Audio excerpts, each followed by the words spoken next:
The most asked question about programming is usually, which language should I choose when starting out?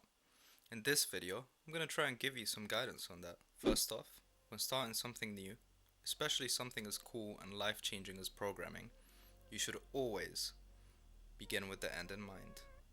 What does that even mean? Well, it means that you should think about what you want to do with your new skills in a year or two. This is super important because, as you'll see, it is the defining factor in choosing a language to learn. I've seen many answers that say, hey, it doesn't matter which language you choose, but I don't think that's true. For example, if you wanted to build a video game that you can play on all the available platforms such as PC, Switch, PS4, and so on, would you really choose to build it using Python? No, of course not.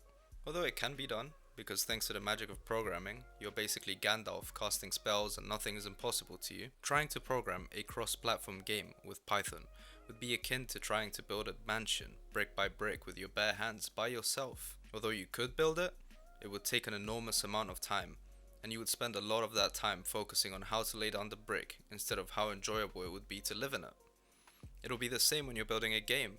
You'll spend all your time working on the engine and how to get the sound to work and how to get the graphics to work instead of actually thinking about what the gameplay will be like or if it will even be fun.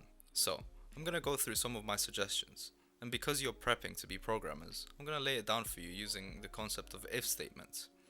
Here we go. If you're looking to be a game developer, here are your best choices in no particular order. C++. C++ is a good choice if you want to be a games engine programmer. That is, if you want to build a framework for people to be able to make games. Think Unity. Unity and Unreal were created using C++, and for the most part, they're still being developed using these languages. The reason for this is because other languages tend to have pre-built memory management systems. C++ makes it so that you're in charge of managing your own memory, so you can define how efficiently to run it. C Sharp. C Sharp is a very good choice for game development if you're interested in programming the actual game and its features. This is the main programming language used to make games in Unity. A lot of AAA studios use Unity for their games, so it's definitely worth learning if you're going into the gaming industry. If you're looking to be a data scientist, you should be looking at the following. Python. Python is amazing for automating tasks, and as a data scientist, you want to be automating as much as possible when it comes to crunching data. Python is also one of the most popular languages in data science, and it's one that my data science colleague uses right now. R. R is getting more and more popular every day. It's probably because it was actually designed from the ground up to support data science. But who knows? If you're looking to be a web developer, you must learn three things. And I call them things because two of them are more markup languages than programming languages. But they are essential as a web developer. HTML. HTML is a markup language that essentially lets you specify the texts and images in your website. So how can a web developer not need to know this? CSS. Okay, so if HTML lets you specify what goes into your website, then CSS is made to define the design attributes. That includes things like positions, size, color, and a lot more. Next up is JavaScript. JavaScript is where all the meat is, and is the programming language for web development. I have a small problem with JavaScript, and it's that you don't specify variable types. Why is this a problem?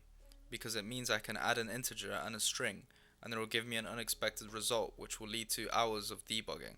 I hate it. Thankfully, there's a flavor of JavaScript, which solves this issue by letting you specify variable types. Conveniently enough, it's called TypeScript, and is also widely used across the web. It's amazing. Learn it. If you're going to become a backend engineer, you have quite a few options. Java. Java is amazing. You write it once and you run it anywhere. You can run this thing on a toaster. The direct counterpoint to that would be C++. Because if you compile a C++ program on a specific machine, you can't just run it anywhere. You have to make some tweaks and adjustments to your program if you want to run it on a machine with a different architecture. Java is very popular. Don't let others make you think it isn't. It's a great first language because you don't have to worry about memory management, since it has a built-in garbage collector. C++. Amazing first language if you want to get into something like finance, because even though it lacks a built-in garbage collector, like Java, it makes up for that in letting you manage your own memory. Why is that a benefit? Well, think about it. You're out here trying to make a trading bot, and you're competing against world-class programmers trying to also make money and get their trades in first. You want to make your memory management and speed as fast as possible, so there's no other like C++ in that regard for me. C Sharp. I've explained this one before. However, it applies to backend engineers, so here we go again. It was basically designed to be a better Java.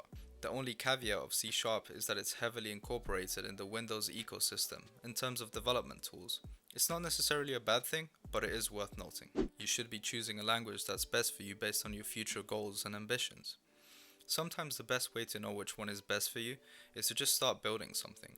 You'll know whether you enjoy it by the end or not. If you want to have a framework for practicing interview coding questions, there'll be a link in the description to my video, so check it out. If you found any of this helpful whatsoever, please consider subscribing and dropping me a like. I'll be making more videos to help you land the job of your dreams.